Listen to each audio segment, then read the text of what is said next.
Caião, eu tenho algumas dúvidas. Vamos pegar essa vibe aí da ressurreição, que tem mais uma história em cima disso aqui. Eu tenho algumas dúvidas sobre a ressurreição e o que acontece conosco depois da morte. É comum no meio evangélico, logo após a morte de alguém, dizerem: ele está agora com o Senhor, dando a impressão de que algo além carne continuou conscientemente vivo depois da morte. E agora está vivo em outro plano, no espiritual. No entanto, quando leio alguns textos como 1 Coríntios 15, não é essa a ideia que passa. Assim, para mim, não faria sentido a promessa da ressurreição, visto que todos, incluindo os patriarcas, já estariam vivos, Caio. O que você acha disso? A ressurreição é uma integração do ser do homem com a materialidade espaço-temporal que foi dissolvida pelo acontecimento da morte. Repete aí, Caião, vai. A integração. ressurreição é apenas a integração, a ressurreição física. Sim. A integração ao ser do homem, da sua dimensão espaço-temporal, que se dissolveu no acontecimento da morte física.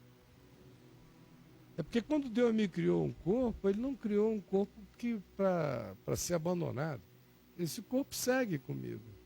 Por contingências, que eu não quero me alongar nelas aqui, esse corpo hoje morre. Mas haverá um dia de reintegração de todas as coisas, inclusive não só do meu corpo. Será um dia de ressurreição da criação. É o que dá o cara ler um texto só e não ler a palavra. Fazer uma sistematização furreca dessa, furunculosa dessa. Não ler a palavra. Romanos 8. Paulo chega a dizer que a ressurreição não é só nossa, mas de toda a criação será redimida naquele dia. Inclusive a criação que geme, que suporta tristezas até agora. Então ele não foi em Romanos. Ele não foi em lugar nenhum, ele não começou nem na cruz. Se o cara chegar na cruz e ouvir Jesus conversando com o malfeitor, dizendo: lembra-te de mim, quando vieres no teu reino. Porque na cabeça do malfeitor ele tinha uma teologia. A teologia dele era judaica. Sim. Então ele acreditava que um dia o Filho do Homem viria com as nuvens dos céus. Conforme o profeta Daniel tinha dado um lampejo, conforme o livro de Enoque anunciava explicitamente: eis que vejo o Senhor com suas santas miríades, e tal. Está até citado na Epístola de Judas, no Novo Testamento, o texto de Enoque. E ele cria. Então ele diz: lembra-te de mim quando vieres no teu reino. O que ele esperava? Que ele ia morrer, iria ficar sepultado, iria se dissolver no pó da terra, como todo bom judeu cria, e que naquele dia, quando Jesus voltasse, Jesus o ressuscitasse com os justos de entre os mortos. Era isso que ele estava pedindo. De acordo com a crença dele. Judaica. Sim. Aí Jesus dá aquele susto no bicho. Você não precisa esperar nada disso não, meu amigo. A ressurreição de todos virá um dia. Mas hoje mesmo, tu estarás comigo no paraíso.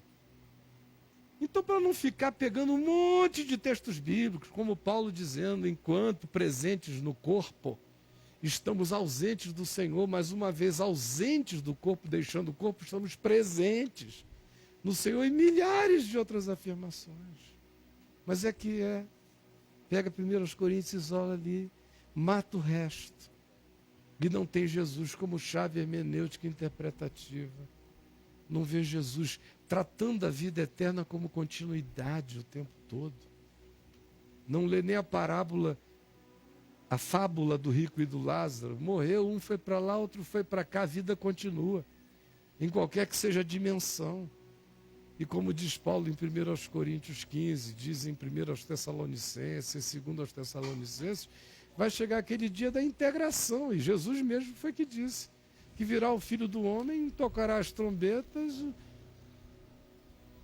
nós iremos ao encontro dele nos ares. Os que morreram irão num átimo de segundo. É uma coisa que só tem uma diferenciação cronológica por uma questão de pedagogia, mas não dá nem para saber a diferença. Os mortos ressuscitarão primeiro e nós em Cristo seremos transformados. Mas o que é primeiro?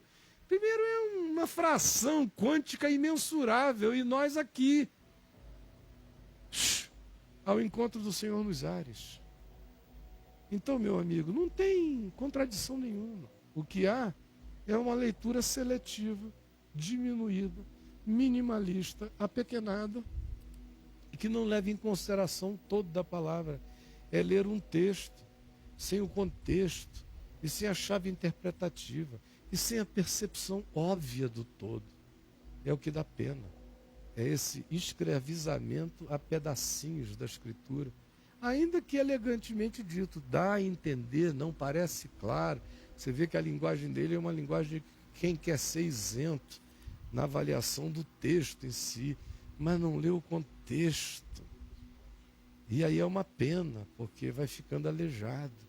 É por isso que a letra mata, o texto mata. É o espírito que é tudo, que é o todo. É o que vivifica, é o que cria a consciência do que é. Então eu não leio um texto bíblico ou do Novo Testamento, eu chupo o espírito, a palavra, o entendimento.